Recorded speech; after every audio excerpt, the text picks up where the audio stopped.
Hi friends, welcome to VIP Vasni channel. இன்றைக்கி நம்ம என்ன பார்க்க போகிறோம்னா பானிபூரி. இந்த பானிபூரி எப்படி பண்ணலாம் அப்படின்றத வாங்க போய் பார்க்கலாம். அப்படியே சப்ஸ்கிரைப் பண்ணாதான் கொஞ்சம் சப்ஸ்கிரைப் பண்ணிக்கோங்க. பக்கத்தில் இருக்க பெல் ஐக்கானை கிளிக் பண்ணிங்கன்னா நான் போடுற வீடியோஸ் எல்லாம் வந்து சேரும். லாஸ்ட் வரைக்கும் பாருங்கள், ஸ்கிப் பண்ணாமல். அப்போ தான் நான் என்ன பண்ணுறேன் உங்களுக்கு தெரியும். ஒரு 1/2 கிலோ உருளைக்கிழங்கு எடுத்து நம்ம நல்லா வேக வச்சுக்கணும். ஒரு 3 விசில் அந்த மாதிரி விட்டு வேக வச்சுக்கணும். குக்கரில் நான் இன்றைக்கி உருளைக்கிழங்கு வேக வச்சுருக்கேன். நல்லா ஒரு 3-4 விசில் வரட்டும், அப்போ தான் நல்லா வேகும். வெந்ததுக்கப்புறம் நம்ம எடுத்து வச்சுக்கலாம். உருளைக்கிழங்கு வெந்ததை நான் உரித்து வச்சு நல்லா தோலை உரித்து க்ளீன் பண்ணி எடுத்து வச்சுருக்கேன். கடையில் ட்ரையாக வறுக்காத பானிபூரி இருக்கும், அதை அன்றைக்கி நான் வாங்கிட்டு வந்திருக்கேன். அதை வச்சு அன்றைக்கி நம்ம பூரி பண்ண போகிறோம். பானிபூரியில் போட்டு சாப்பிட்றதுக்கு 2 வெங்காயம் எடுத்திருக்கேன் இன்றைக்கி. ஒரு துண்டு இஞ்சி, அவங்கவுங்க காரத்துக்கு ஏற்ற மாதிரி தேவையான அளவு பச்சை மிளகா, ஒரு ஃபுல்லாக ஒரு லெமன் எடுத்திருக்கேன். அதே லெமன் சைஸில் இருக்கிற மாதிரி கொஞ்சம் புளி எடுத்திருக்கேன்.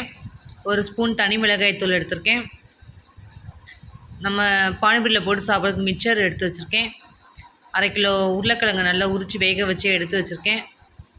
கொஞ்சம் புதினா, கொத்தமல்லி, தேவையான அளவு உப்பு, வறுக்காத பானிபூரி. மிக்சியில் போட்டு அரைக்க வேண்டிய பொருள் இது தான். புதினா, கொத்தமல்லி, ஒரு லெமன், பச்சை மிளகா, இஞ்சி, புளி. மிக்ஸி ஜாடியில் நம்ம எல்லாத்தையும் எடுத்து போட்டுக்கலாம். அரைக்க வேண்டிய பொருள்லாம் இஞ்சி, பச்சை மிளகா,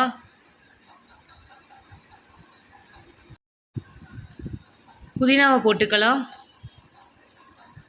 அடுத்து கொத்தமல்லியும் சேர்த்துக்கலாம். அந்த மிக்ஸி ஜார்லேயே நம்ம அதை எடுத்து வச்சுக்க லெமனை நல்லா புழிஞ்சு விட்டுக்குவோம். தண்ணி ஊற்ற வேணால் அந்த லெமனை நம்ம ஊற்றிக்கலாம். அதை நல்லா புழிஞ்சு விட்டுக்கலாம். புளியை ஊற வச்சதுனால அதை கரைச்சி அந்த தண்ணி கொஞ்சம் ஊற்றிக்குவோம். அந்த புளிப்பு சுவைக்காக தான் நம்ம இதை ஊற்றுறோம். அந்த தண்ணியை நம்ம எடுத்து ஊற்றிக்கலாம். மிக்சியை நல்லா மூடி போட்டு நல்லா நம்ம மிக்சியை அரைச்சிக்குவோம். அந்த பொருளெல்லாம் நல்லா அரைச்சி கொண்டு வந்தாச்சு. இங்கே பாருங்கள், அதை நல்லா தண்ணி ஊற்றி கலக்கி நல்லா ஃபில்ட்ரு பண்ணி நம்ம ஊற்றி எடுத்துக்குவோம். தேவையான அளவு கொஞ்சம் தண்ணி ஊற்றிக்கலாம். நல்லா கலக்கி ஃபில்ட்ரு பண்ணி நல்லா ஒரு கிண்ணத்தில் ஊற்றி வச்சுக்கலாம். ஏன் இதை வடிகட்டுறோம் அப்படின்னா, ரொம்ப இதாக இருக்கும். அந்த கொத்தமல்லி, புதினா எல்லாமே நமக்கு வாயில் தட்டுப்படும். தண்ணியாக இருந்துச்சுன்னா நல்லா சாப்பிட்றது கொஞ்சம் ஈஸியாக இருக்கும் நமக்கு. அதனால் நம்ம நல்லா ஃபில்ட்ரு பண்ணி நம்ம ஊற்றுறோம். அதெல்லாம் இங்கே பாருங்கள், நானும் ஃபில்ட்ரு பண்ணுறேன். அந்த பானி தண்ணிக்கு தேவையான அளவு கொஞ்சம் லைட்டாக உப்பு போட்டுக்கலாம். கரண்டி வச்சு நல்லா கலக்கிக்கலாம். அப்போ தான் நல்லா உப்பு ஃபுல்லாக நல்லா கலக்கும். நம்ம வேக வச்சு எடுத்துக்க அந்த உருளைக்கிழங்கெல்லாம் நம்ம நல்லா பிசைஞ்சுக்கணும். நல்லா அதனால் ஒவ்வொரு உருளைக்கிழங்காக எடுத்து நல்லா அந்த மாதிரி கையில் வச்சு நல்லா பிசைஞ்சுக்கலாம்.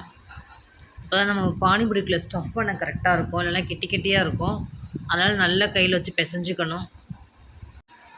எல்லா உருளைக்கிழங்கு நல்லா பிசைஞ்சு வச்சுருக்கோம். இப்போ நம்ம லைட்டாக உப்பு போட்டுக்கலாம்.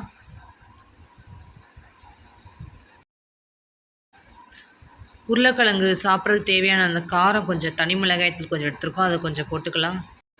எல்லாத்தையும் நல்லா மிக்ஸ் பண்ணிக்கணும் ஃபுல்லாக. ஏன்னா அங்கங்கே எல்லாம்னா காரமாக இருக்கும். அதனால் நல்லா மிக்ஸ் பண்ணிக்குவோம். நம்ம நல்லா மிக்ஸ் பண்ணி ஆயிடுச்சு. இங்கே பாருங்கள், ஒரு பிளேட்டில் மாற்றிக்கிட்டோம்.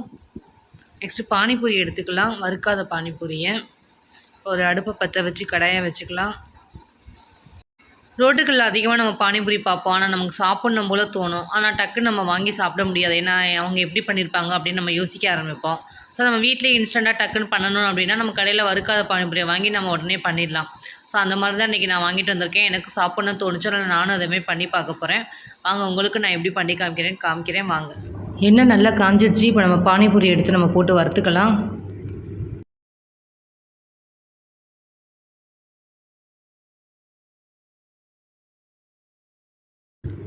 பானிபூரியை போட்டுட்டு நல்லா கரண்டியை வச்சு நல்லா கிளறி விடுவோம். அப்போ தான் நல்லா பானிபூரி எல்லாம் ஒன்று ஒன்றா நல்லா மிக்ஸ் ஆகி கொஞ்சம் நல்லா பபுளாக வரும் பூரி.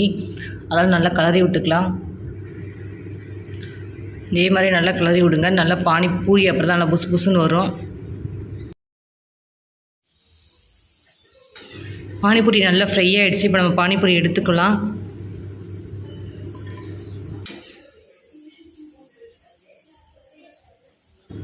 எடுத்து வச்சுக்க பானிபூரிக்குள்ளே நம்ம மசாலாலாம் ஸ்டஃப் பண்ணி நம்ம ஒன்று ஒன்றா எடுத்து வச்சுக்கணும். பூரியை நல்லா உடச்சிக்கலாம். கட்டை விரல் எடுத்து நம்ம உடச்சிக்கணும்.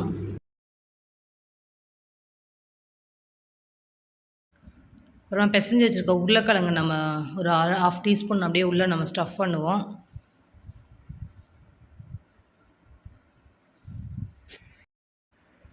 மிக்சர் கொஞ்சம் அது உள்ளே போட்டுக்கலாம்.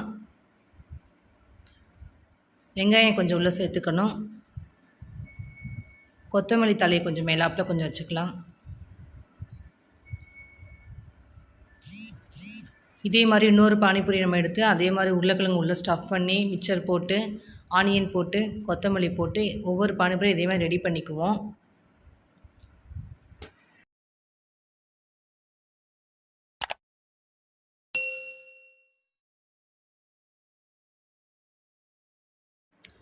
பானிபூரி சாப்பிட்ணுன்னு நினைக்கிறவங்க இதே மாதிரி வீட்டில் செஞ்சு நீங்களும் செஞ்சு சாப்பிட்டுங்க. சாப்பிட்டுட்டு எப்படி இருந்துச்சு சொல்லுங்கள். என்னோடய ஸ்டைலில் பானிபூரி ரெடி ஆகிடுச்சு.